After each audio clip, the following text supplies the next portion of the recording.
इस हफ्ते हमने किसी क्राइम स्टोरी को चुनने की बजाय कुछ ऐसे किस्सों को हमने चुना है जिसने हम सभी भारतीयों को एक प्राउड मूवमेंट दिया है। भारत जो सोने की चिड़िया कहलाया जाता था, मुगलों के बाद 200 साल तक अंग्रेजों ने इस देश पर राज किया और यहाँ की ही धन संपदा को लूटते रहे। पर आजादी के इतने सालों बाद भी आज भारत जब तरक्की की नई ऊंचाइयों को छू रहा है, भारतीयों ने हर जगह अपने देश का नाम ऊंचा किया है। कोई भी फील्ड हो, हर जगह भारतीयों ने अपने नाम के झंडे गाड़े हैं। लेकिन फिर भी ये विदेशी भारतीयों को नीचा दिखाने, उनका अपमान करने से बाज नहीं आते। इतिहास में ऐसे बहुत से मौके आए हैं जब किसी भारतीय का अपमान किया गया तो उसका बहुत बेहतरीन तरीके से जवाब भी दिया गया। ऐसे ही कुछ कहानियों को हमने चुना है। ये कहानियाँ आजादी की लड़ाई, किसी वॉर से, साइंस, स्पोर्ट्स या ऐसे ही किसी विषय से जुड़ी हुई नहीं है, बल्कि भारतीयों के आत्मसम्मान और हिम्मत की वो कहानियाँ हैं जहाँ दुनिया को हमेशा ये बताया गया कि हम भारतीय किसी से भी कम नहीं हैं।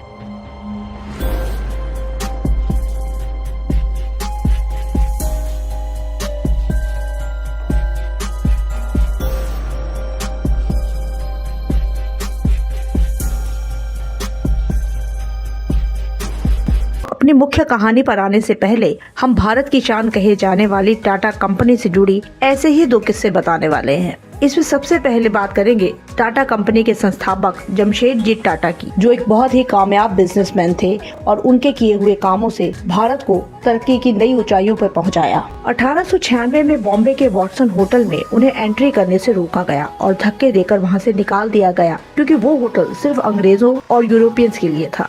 वहाँ भारतीयों को प्रवेश करना मना था। इस अपमान से वो इतना आहत हुए कि उन्होंने खुद का एक आलीशान होटल बनवाने का फैसला कर लिया जिसमें कोई भी आ जा सके।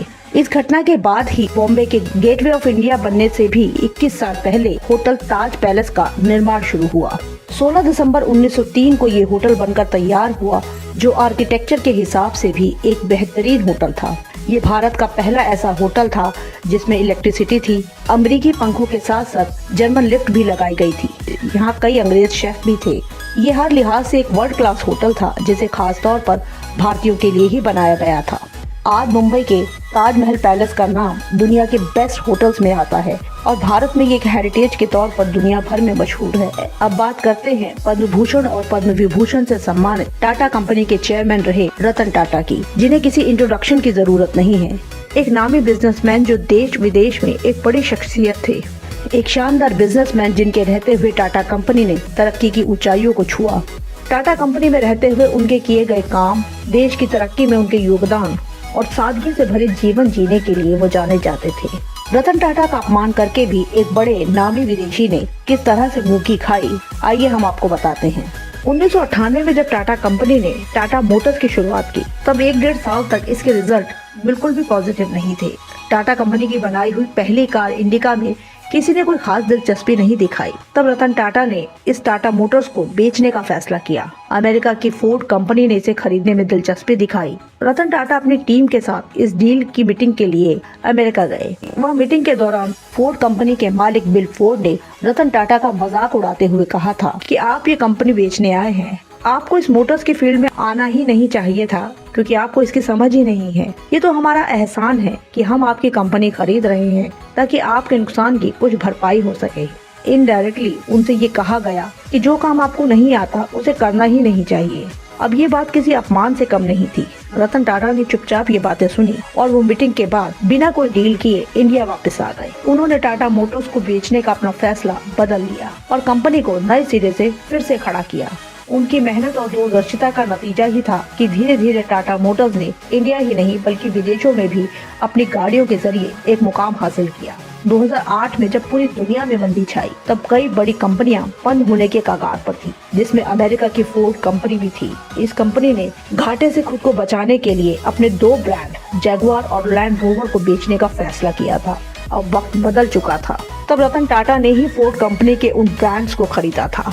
इस डील के बाद फोर्ड कंपनी के मालिक बिल फोर्ड का उस वक्त यही कहना था कि आपने ये ब्रांड्स खरीदकर हम पर बहुत बड़ा एहसान किया है। तो ये थे रतन टाटा। उन्होंने अपने संयम और धैर्य से दुनिया को बता दिया कि हम भारतीय किसी से भी कम नहीं हैं। ऐसी महान शख्सियत के मालिक थे रतन टाटा। जो भारत के लिए किसी रतन से कम नहीं थे। आज की हमारी मेन कहानी आजादी से पहले की है। उस वक्त देश तो गुलाम था, पर फिर भी कई राजा महाराजा ऐसे भी थे जो उस समय भी पूरी शान शौकत के साथ रह रहे। इन्हीं में से एक थे राजस्थान के अलवर के महाराजा जय सिंह प्रभाकर। अंग्रेजों से उनके अच्छे संबंध थे, पर अंग्रेजों के घमंड और भारतीयों के साथ किए जाने वाले उनके व्यवहार से वो खुश नहीं थे। महाराजा जय सिंह काफी पढ़े लिखे और आधुनिक सोच विचार वाले राजा थे। उन्हें नई नई तकनीक और मॉडर्न चीजें बहुत पसंद थी। वो अपने समय के सबसे शक्तिशाली और धनी शासकों में से एक थे। उनका राजसी ठाट बाट देखकर तो अंग्रेज भी हैरान हुआ करते थे। उनके बारे में कहा जाता था कि उनकी धन संपदा इतनी थी कि उनकी 7 पीढ़ियां बिना कुछ किए सालों तक यूं ही शान शौकत से अपनी जिंदगी जी सकती थी। वो आधुनिक और रोमांच से भरपूर जीवन जीने के शौकीन थे, लेकिन इससे अलग उनकी छवि सन के स्वभाव की थी। वो अपनी आलीशान जीवन शैली, फिजूल खर्चों वाली पार्टीज और महंगे शौक के लिए जाने जाते थे। इन्हीं महाराजा जय सिंह से जुड़ा हुआ एक बहुत ही मशहूर किस्सा है कि 1920 में राजा जय सिंह लंदन की यात्रा पर गए। वहाँ वो अपने मैनेजर, नौकर चाकर और पूरे राज्य से तामझाम के साथ पहुँचे थे। एक आलीशान होटल में वो वहाँ बहुत ठाट बाट के साथ रुके थे। कुछ दिनों के बाद राजा जय सिंह ने अपने सेक्रेटरी से कहा कि आज मैं लंदन घूमना चाहता हूँ, पर अकेले। मेरे साथ आज कोई भी शाही गाड़ी या नौकर नहीं जाएगा। उन्होंने यह आदेश दिया और फिर बिना किसी शाही तामझाम के एक आम शख्स की तरह वो लंदन घूमने के लिए निकल गए। घूमते घूमते वो लंदन के बॉन्ड स्ट्रीट पर पहुँचे। वहाँ उनकी नजर एक कार की शोरूम पर पड़ी। उन्हें लग्जीरियस और महंगी गाड़ियों का बहुत शौक था और ये दुनिया की सबसे महंगी कहे जाने वाली गाड़ी रोल्स रॉयस का शोरूम था। पूरी दुनिया में इस कार का नाम था और इसे खरीदने वालों में ज्यादातर दुनिया के शाही परिवार के राजा महाराजा या नामी अरबपति शामिल थे।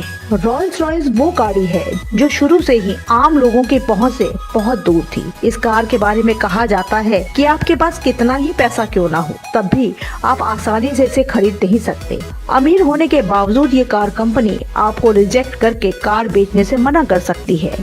यहाँ गाड़ी बेचने से पहले खरीदार का प्रोफाइल अच्छी तरह से चेक किया जाता है और उसके बाद ही तय होता है कि उसे रोल्स रॉयस गाड़ी बेची जाएगी या नहीं, क्योंकि ये कंपनी अपनी सेल से ज्यादा अपनी कंपनी के ब्रांड स्टेटस पर फोकस करती है। सिर्फ पैसा होने से ही आप रोल्स रॉयस के मालिक नहीं बन सकते हैं। इसे खरीदना हाथी पालने जैसा है, क्योंकि इसकी मेंटेनेंस बहुत महंगी होती है, जिसके कई नियम भी हैं और जिसका खर्चा लाखों में आता है।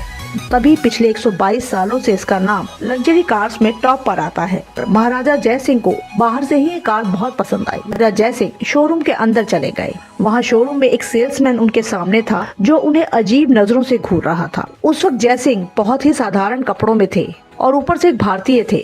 भारत जो उस वक्त ब्रिटेन का गुलाम था। महाराजा जय सिंह ने उस सेल्समैन से कार के फीचर्स और प्राइस के बारे में सवाल करना शुरू किया, पर सेल्समैन ने उन्हें ऊपर से नीचे तक देखते हुए और चिढ़ते हुए कहा कि ये कार आप जैसे लोगों के लिए नहीं है, आप यहाँ से बाहर चले जाए। अब ये सुनकर जय सिंह थोड़ा चौंके, पर वो शांत रहे। उन्होंने फिर से सेल्समैन को कहा कि मुझे ये कार खरीदनी है, आप इसकी कीमत बताइए। अब इस पर वो सेल्समैन भड़क गया और उसने जय सिंह को ये कहते हुए शोरूम से बाहर निकाल दिया कि तुम्हारी हैसियत नहीं है इस कार को खरीदने की। अब अपनी सनक के लिए मशहूर राजा जय सिंह इस अपमान के बाद बहुत गुस्से से भरे थे, पर वहाँ कोई तमाशा किए बिना वो होटल लौट आए। वहाँ पहुँचते ही उन्होंने अपने सेक्रेटरी को बुलाकर शोरूम का पता बताया और कहा कि शोरूम में जाकर खबर पहुँचा दो कि अलवर के महाराज वहाँ कार खरीदने के लिए आ रहे हैं। अब जैसे ही शोरूम में एक राजा के आने की खबर पहुंची तो सभी उनके वेलकम की तैयारी में जुट गए। बाकायदा रेड कारपेट बिछाया गया। राजसी पोशाक, शाही पगड़ी और जेवर पहने अब अपने पूरे शाही ठाट बाट और गाड़ियों के लश्कर के साथ, अपने नौकर और सारे तामझाम के साथ महाराजा जय सिंह उस रोल्स रॉयस के शोरूम पर पहुंचे। उनका बैंड बाजी के साथ स्वागत किया गया। शोरूम के सभी लोग उनके स्वागत के लिए दरवाजे पर ही खड़े थे। पूरी इज्जत के साथ उन्हें अंदर ले जाया गया, जहां उनकी आवभगत की गई और उन्हें कार की खूबियां बताना शुरू किया गया। महाराजा जय सिंह कुछ देर तक खामोशी से यूं ही खड़े रहे। फिर उन्होंने पूछा कि इस शोरूम में इस वक्त कितनी गाड़ियां हैं। उन्हें बताया गया कि इस वक्त शोरूम में कुल 6 गाड़ियां हैं। तब जय सिंह ने कहा कि वो ये सभी 6 गाड़ियां खरीद रहे हैं, उनकी कीमत बताई जाए। अब ये सुनते ही शोरूम में मौजूद सभी सेल्समैन की खुशी का ठिकाना नहीं रहा। एक साथ सभी गाड़ियों की सेल होना ये बहुत बड़ी बात थी। जो कीमत बताई गई सबकी कैश पेमेंट कर दी गई। जय सिंह ने कहा कि इन सभी गाड़ियों को भारत के अलवर में भेजना होगा। इसके लिए शिपिंग का पूरा किराया भी उन्होंने चुका दिया। जब ये डील हो रही थी तो ये सब वहाँ खड़ा वो सेल्समैन भी देख रहा था जिसने जय सिंह को अपमानित करके शोरूम से बाहर निकाला था। उसकी हालत पहले से ही बहुत खराब थी। जय सिंह को अपने शाही रूप में देखकर वो बहुत सकते में था। सेल्समैन ने उन्हें पहचान लिया था और वो समझ चुका था कि वो बहुत बड़ी गड़बड़ कर चुका है। सारी कार्स की डील करने के बाद महाराजा जय सिंह ने उसी सेल्समैन की तरफ इशारा करते हुए कहा कि उनकी एक शर्त है कि इन गाड़ियों के साथ इस सेल्समैन को भी अलवर आना होगा ताकि ये वहाँ पहुंचकर गाड़ी के फीचर्स हमें समझा सके। उनकी इस शर्त को तुरंत मान लिया गया। इस डील के अगले ही दिन जय सिंह भारत लौट आए। उसके कुछ दिनों बाद 6 रोल्स रॉयस अलवर पहुंच गई, जिसके साथ वो सेल्समैन भी वहां पहुंचा था। जब ये सभी कार्स जय सिंह के महल में पहुंची तो महाराज को खबर दी गई। जय सिंह इन्हें देखने के लिए वहां पहुंचे तो वहां खड़े सेल्समैन के सामने ही उन्होंने एक आदेश जारी किया कि इन सभी रोल्स रॉयस को अलवर की नगर पालिका यानी म्युनिसिपैलिटी के हवाले कर दिया जाए, जो शहर में साफ सफाई का काम देखती है। जय सिंह ने आदेश दिया कि कल से अलवर शहर का कूड़ा इन नई रोल्स रॉयस में ही ढोया जाएगा। ये सुनकर उस सेल्समैन की हालत खराब हो गई। वो समझ चुका था कि ये सब उसकी गलती का ही नतीजा है। महाराज के किए हुए अपमान की वजह से ही ये सब हो रहा है और वो क्या कर सकता था। उसी दिन उन गाड़ियों को अलवर नगर पालिका के हवाले कर दिया गया। अगले दिन सुबह से ही ये चमचमाती नई रोल्स रॉयस अलवर की सड़कों पर थी, जिनमें शहर का कूड़ा भरा जा रहा था। शहर के लोगों के लिए भी ये एक अजूबा ही था। दुनिया की सबसे लग्जरियस गाड़ियों को अलवर में कूड़ा उठाने वाली गाड़ी बना दिया गया था। अब क्योंकि उस वक्त भारत में अंग्रेजों का राज था और जय सिंह के महल में अक्सर अंग्रेज अफसरों का आना जाना लगा रहता था, इसीलिए रोल्स रॉयस को कूड़ा गाड़ी बनाने की यह खबर पूरे भारत में फैल गई और यहाँ से होते हुए लंदन और फिर दूसरे देशों में भी जा पहुँची। रोल्स रॉयस एक नामचीन कार कंपनी थी। इस कार को खरीदना लोग अपनी शान समझते थे। ये उनकी शान शौकत की निशानी हुआ करती थी। ये कार किसी के पास होना उनकी स्टेटस सिंबल की पहचान थी। खासकर हर शाही परिवार में तो ये कार होती ही थी। तो अब ये बात तेजी से फैलने लगी कि भारत जैसे गुलाम देश का एक राजा इन रोल्स रॉयस से शहर का कूड़ा उठवा रहा है। अब जिस किसी के पास भी ये गाड़ी थी वो वहाँ इसे इस्तेमाल करने में झिझकने लगे। उस सेल्समैन के जरिए कंपनी तक भी पूरी कहानी पहले ही पहुँच चुकी थी। अब अलग अलग लोगों की तरफ से कंपनी में शिकायतें पहुँचने लगी कि हमने इतनी महंगी गाड़ी खरीदी है जिसका एक ब्रांड है, स्टेटस है, अब उसकी ये हालत हो गई है कि उससे कूड़ा उठवाया जा रहा है। उन्हें ऐसी गाड़ी चलाने में शर्म आने लगी है। अगर कोई गलती से अपनी रोल्स रॉयस से कहीं पहुंच भी जाता था तो बाकी लोग उनका मजाक उड़ाते थे कि देखो ये वही कूड़ा उठाने वाली गाड़ी है। अब इन सभी बातों से कंपनी की रेपुटेशन खराब हो रही थी। हर तरफ मजाक बनाया जाने लगा। सिर्फ लंदन ही नहीं बल्कि दूसरे देशों में भी जहाँ जहाँ ये कार्स खरीदी गई थी वहाँ भी लोग इसको इस्तेमाल करने से झिझकने लगे थे। इन खबरों के बाद कंपनी का इतना बुरा हाल हुआ कि कंपनी के शेयर्स ही गिर गए। इनकी बिक्री लगभग बंद ही हो गई। एक टाइम ऐसा आया जब लगने लगा कि ये कंपनी कहीं बंद ही न हो जाए। राजा जय सिंह के इस कदम ने कंपनी को घुटनों पर ला दिया था। अब कंपनी को बचाने के लिए इसके मालिकों ने एक आखिरी कोशिश की और ये फैसला किया गया कि महाराजा जय सिंह प्रभाकर से माफी मांगी जाए। बाकायदा लंदन से माफीनामा लेकर कंपनी का एक सीनियर ऑफिसर अलवर पहुंचा। वहां पहुंचकर उस ऑफिसर ने जय सिंह से कहा कि जो कुछ उस सेल्समैन ने किया और आपका अपमान किया, इसके लिए हमारी पूरी कंपनी आपसे माफी मांगती है। हमारी रिक्वेस्ट है कि आप इन गाड़ियों से कूड़ा उठवाना बंद कर दें। बदले में हम आपको 6 नई रोल्स रॉयस देंगे। और इस तरह माफीनामे के साथ ये ऑफर भी दिया गया था। कंपनी के बुरे हाल और अब माफीनामा भेजे जाने की खबर मीडिया में भी आ चुकी थी। तो अब महाराज जय सिंह प्रभाकर का गुस्सा शांत हुआ। वो उस सेल्समैन और उसकी कंपनी को सबक सिखाना चाहते थे। उनका बदला पूरा हो चुका था। उन्होंने कंपनी के भेजे हुए माफीनामे को स्वीकार कर दिया और रोल्स रॉयस से कूड़ा उठवाने का आदेश भी वापस ले लिया गया। इस तरह जय सिंह ने अपने अपमान का बदला लिया। उन्हें 6 ब्रांड न्यू रोल्स रॉयस भिजवा दी गई, जैसा कंपनी ने वादा किया था। महाराजा जय सिंह की लाइफ का ये बहुत ही दिलचस्प किस्सा है। रोल्स रॉयस कंपनी भी अपने इस खरीदार को शायद कभी जिंदगी भर भुला नहीं पाएगी। रोल्स रॉयस से जुड़ा एक बहुत ही दिलचस्प किस्सा और भी है। जब हम अपने घर से निकलते हैं तो अक्सर कई चीजें मैचिंग करते हुए चलते हैं, पर हम आपको बताने वाले हैं एक ऐसे सिख बिजनेसमैन के बारे में जो हफ्ते के 7 दिन अपनी पगड़ी से मैच करती हुई रोल्स रॉयस लेके चलते हैं। ये उनका शौक नहीं बल्कि ऐसा उन्होंने एक अंग्रेज के द्वारा किए गए उनके अपमान के बदले के जवाब के तौर पर किया था। ये किस्सा है भारतीय मूल के ब्रिटिश बिजनेसमैन रुबेन सिंह का। रुबेन सिंह ब्रिटेन में रहने वाले एक सिख अरबपति बिजनेसमैन हैं। और ये बहुत ही सक्सेसफुल भी हैं। 1998 के गिनीज बुक ऑफ रिकॉर्ड्स में 22 साल की उम्र में ही सबसे यंग सक्सेसफुल बिजनेसमैन के रूप में इनका नाम दर्ज किया गया था। इनकी नेटवर्थ इतनी है कि इन्हें ब्रिटेन का बिल गेट्स भी कहा जाता है।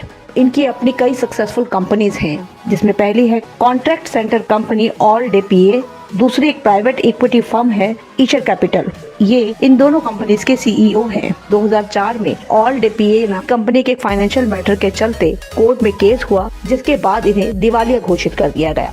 तब एक अंग्रेज ने इनका मजाक उड़ाते हुए कहा कि ये बिजनेस तुम्हारे बस की बात नहीं है, तुम सरदार तो बस अपनी पगड़ियां बदलना ही जानते हो। अब पगड़ी किसी सरदार के लिए उसकी इज्जत और मान सब कुछ होता है। रुवेन सिंह ने उस अपमान के बदले उस अंग्रेज को चैलेंज किया कि हम सरदार क्या कर सकते हैं, ये मैं तुम्हें दिखाऊंगा, और अपनी पगड़ी से मैच करती हुई 7 दिन की 7 रोल्स रॉयस खरीद कर दिखाऊंगा। जल्दी ही कोर्ट में वो केस सेटल हुआ और उन्हें उस कंपनी का फिर से सीईओ बना दिया गया। उन्होंने फिर से अपने बिजनेस को नए सिरे से खड़ा किया और जल्दी ही अपनी पगड़ी से मैच करती हुई 7 रंग की अलग अलग 7 रोल्स रॉयस खरीदी और उस अंग्रेज को सबक सिखाने के लिए अगले 7 दिनों तक पगड़ी से मैच करती हुई 7 रोल्स रॉयस के साथ अपनी फोटोज सोशल मीडिया पर अपलोड भी की, जिसमें उस अंग्रेज को टैग किया गया था और साथ ही ये लाइन भी लिखी गई थी, my turban is my crown and my pride too. इस घटना के साथ उन्होंने सिर्फ सिखों का ही नहीं बल्कि पूरे भारतीयों का सर गर्व से ऊंचा कर दिया। पर वो इतने पर ही नहीं रुके। इसके बाद उन्होंने 6 और रोल्स रॉयस खरीदी।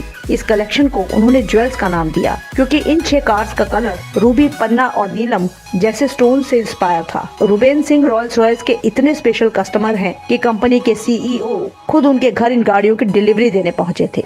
तो ये थे हमारे चुने हुए कुछ प्राउड मोमेंट्स के किस्से। उम्मीद करते हैं आपको ये वीडियो जरूर पसंद आई होगी। अपने विचार कमेंट बॉक्स में जरूर बताइएगा।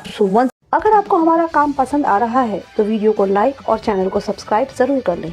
मिलते हैं नेक्स्ट वीडियो में।